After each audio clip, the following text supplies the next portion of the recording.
Hello everyone, this is Uniquely Samuel, and today I am doing a video on the Harbinger build. This was a bit tricky to come up with because the Harbinger is a lot more fragile than I'm used to experiencing with Necromancers. Um, the Blight makes it really hard to really navigate what you're supposed to do, especially if you're not used to having to move a lot. Which was my case. I was so accustomed to Necromancer's tankiness and Shroud defense that I wasn't very good at moving and dodging. So I've been having to practice that a lot more with the Harbinger. But the Harbinger is still really powerful. As my DT bot would say, he can pump. So let's go ahead and get into the build. For traits, I learned that I cannot fully devote myself to damage like I could on Reaper and Scourge, at least pre-nerf, to sustain and Shroud defense. I haven't tried those classes since the patch update, so I'm not sure how much has changed, but with Harbinger, doing what I was accustomed to with Reaper or Scourge didn't work. I was dying left and right, and it was just way too complicated. So I had to scale back and do a more sustaining build. So I'm taking Curses, Death Magic, and of course Harbinger. Now in Curses, I am taking Insidious Disruption, which makes my pistol skill do some extra torment whenever it actually interrupts. Or disables, I should say. And then I'm taking Path of Corruption, Shroud 2 now additionally converts boons into conditions. I could take Master of Corruption, but with how I'm getting used to moving and dodging more, I didn't want to have to add a lot more conditions to myself whenever I use my elite skill. So I just decided to play a little safer and use Path of Corruption for now, but this could change. And more experienced players would do better to take Master of Corruption. Then I'm taking Parasitic Contagion. A percentage of your condition damage heals you. In the first beta,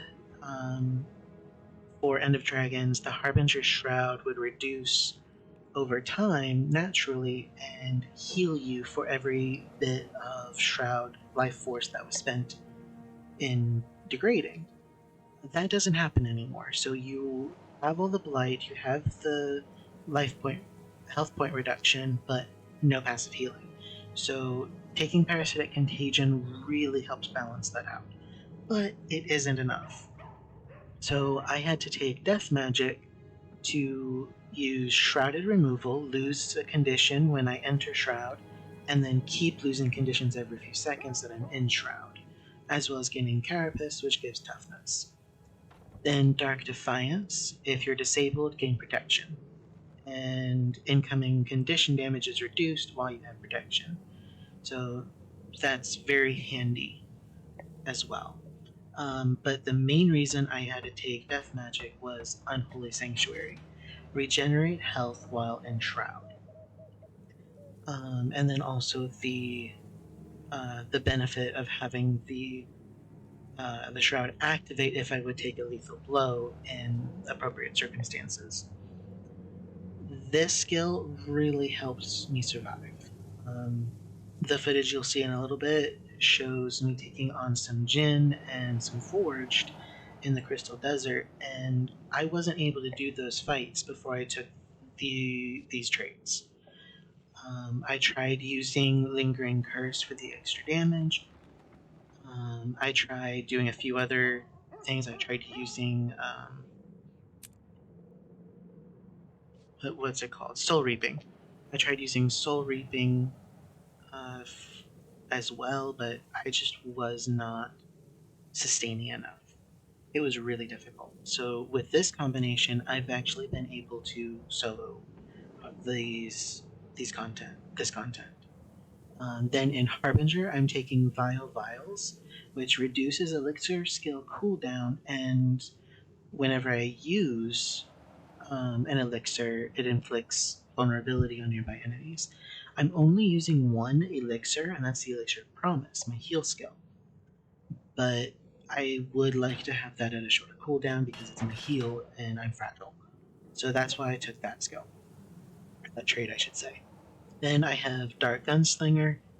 Pistol skills gain reduced recharge, so that's enjoyable. And then gain expertise based on your vitality.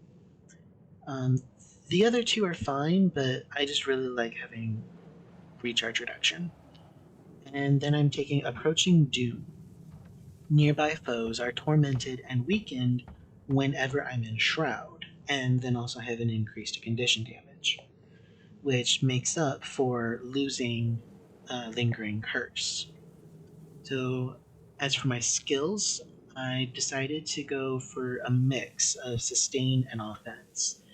I have Spectral Walk for some more Condi cleanse. I have Signet of Spite for some more passive power damage, but mainly to activate it for all of the conditions.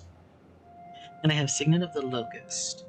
The movement speed isn't really important, but being able to have that panic button extra heal based on how many targets I hit is why I picked this trait. I haven't had to use it yet, but I'm a little nervous about how fragile I am, so I decided it was safer to take this. And then, of course, Plague Lands, which is kind of the bread and butter of any Condi build for Necro.